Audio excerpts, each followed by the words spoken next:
Hello, my name is Ashanti Daughtry. I'm a student here at Houston Baptist University in the Clinical Mental Health Program, and I'm currently taking grief counseling with Dr. Jubert. And today we're going to be talking about anticipatory grief. So anticipatory grief is basically what it says. Anticipatory is to anticipate, I'm sorry. And it's basically when someone is preparing to bury a loved one or preparing for a loved one to die. It's that little grief period. We kind of touched on this, I touched on this in one of my reflection papers in the beginning, kind of talking about hospice and kind of how before people would think, the grief process kind of would start, a week after burial. But with things like hospice and, modern technology, being able to, kind of predict death days and stuff like that, we now have this phenomenon, which is anticipatory grief, when you're kind of waiting for someone to die. I've dealt with this a lot. I'm currently a parole officer. I'm over the SNOP caseload, which is special needs offenders, and one of the categories is terminally ill offenders. So I deal with this a lot. So there are many different signs that kind of raise that like red flag. Okay, this person is going through anticipatory grief. The first one is an increase in anxiety. I had a client. So I have two clients, a father and a son. They're on my caseload. The father is terminally ill. He's going in and out of cognizance. And his son, well, now that he's dealing with that, the loss of his father, he constantly, he does have other mental health issues, but he's constantly in fear of dying. Ever since his dad got that terminal illness and been placed on hospice, he just constantly is in fear of either him dying, his dad dying, him he's scared to leave the house because they live together, so he's scared to leave the house, oh my God, what if I leave and he dies? That anxiety of not knowing, but knowing that he's gonna die. Not knowing when, but knowing that he is going to die. It kind of touches on the existence crisis. That's what we're gonna call it. Existence. Y'all know the word existence crisis. LOL. Basically, when you're faced with your own mortality. This can kind of go both ways. I've experienced in anticipatory grief.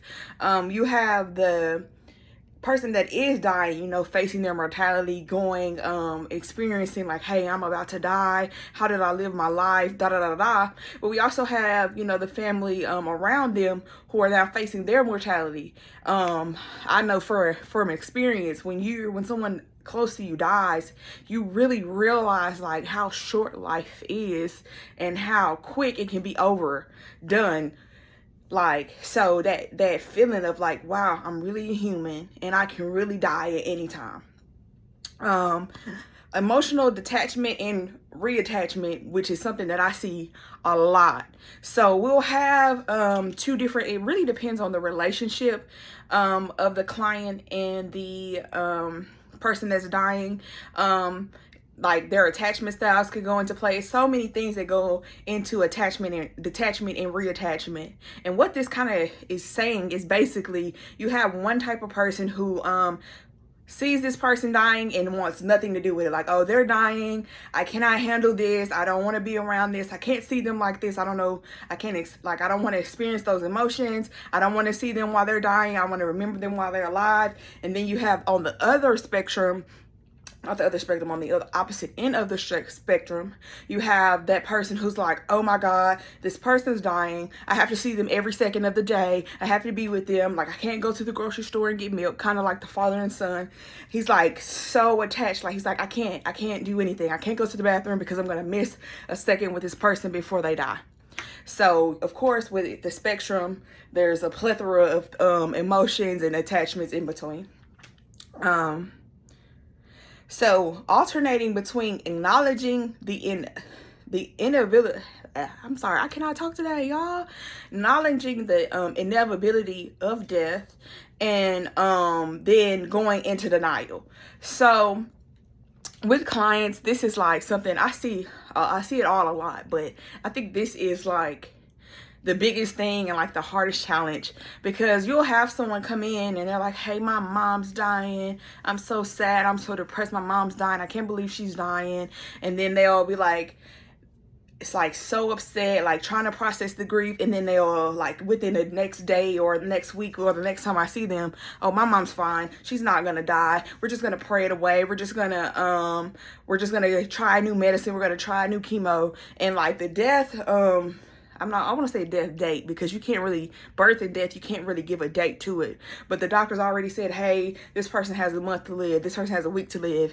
And like right leading up to that time frame, it's like, oh, nah, that's not really going to happen. They're not going to die. Or you have that person like, oh my God, they're going to die. You know, that it's like a spectrum basically of like going between like, okay, I'm okay, this person's going to die, I know they're going to die. Then the next day I'm just in denial, like, oh my God, I can't believe this person's going to die. Sorry, I got my little notes, handy dandy. So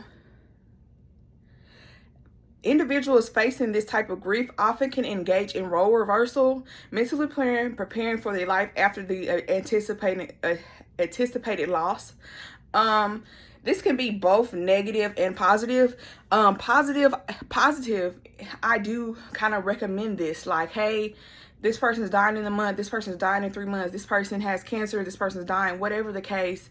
Not all cancer patients die, but this person's dying. What are you going to do now? Who's going to take care of the kids? Who's going to pick up the kids from daycare? Who is going to kind of sort out those finances, sort out those roles? With anticipatory grief, it kind of gives them a head start on the grieving process, because they can kind of like, instead of like, okay, this person dies traumatically or this person dies suddenly, now I have to figure all this out, it kind of gives them a longer period to figure everything out.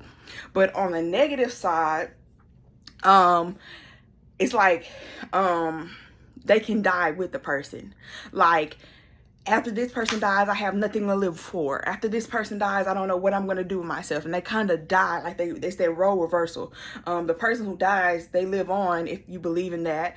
You know, they live on, they go to heaven, they go to, you know, wherever. And then you're just dead on earth because you don't know how to live without them. So that's something common. Those are like, you know, a good synopsis of like what I've seen, and, you know, what the book kind of lists as like some of the signs that somebody's going through anticipatory grief. So the next question says, evaluate whether it could shorten the bereavement process. So research by Parks 1975 and 2010 indicates that people who have had advanced warning of pending death may handle their grief more effectively at 13 months post-death. This is in the book by Ward in 2018, chapter 7. So while some evidence does state that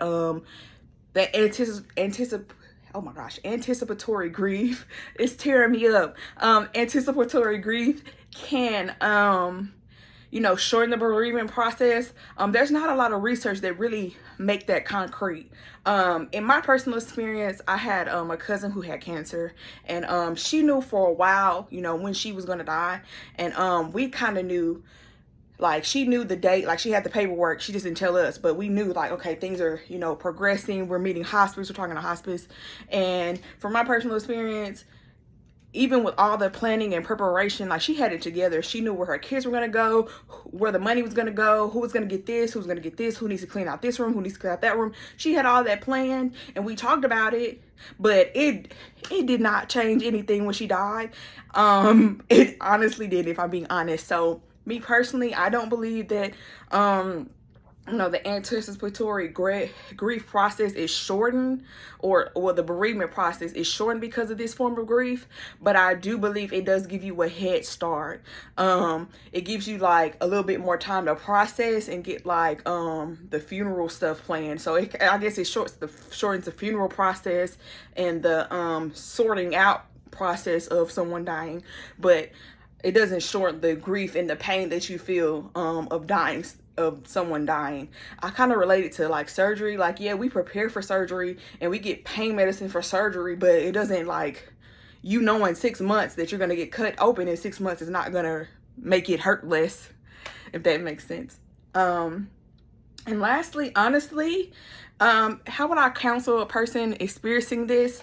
Honestly, I feel like the most important thing is being there for them, being an ear, you know, promoting communication, letting them process out loud to you what they're going through, what they're feeling, getting them set up with support groups. Love a support group. Get them set up with other people who are going through the hospice process. Get them set up with people who have been through the hospice process to give them hope and faith. Like, hey, life is going to move forward. Like, you can do this.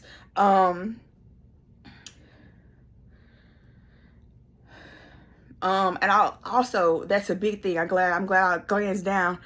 Have them in this, if you can. I think the only thing that would kind of shorten the bereavement process or help the bereavement process is, you know, maybe if possible, having those not hard conversations with someone who's dying, but having those hard conversations, you know, addressing some of the trauma, addressing some of the emotional wounds, addressing some of the ambiguity, even if it's not directly with that person, writing them a letter, you know, doing the chair exercise. Y'all know I love the chair exercise. Really, you know, starting early, addressing those feelings, like those you know, deep down feelings, but those unmet expectations, whatever it is, you know, getting a head start on like processing the emotions and processing the attachments, and getting a head start on like processing yeah, that emotional aspect. Like, just get a head start on processing. I keep saying that over and over, but like really getting a head start on, you know, addressing those feelings, those unspoken words and things like that. So thank you. Have a great day.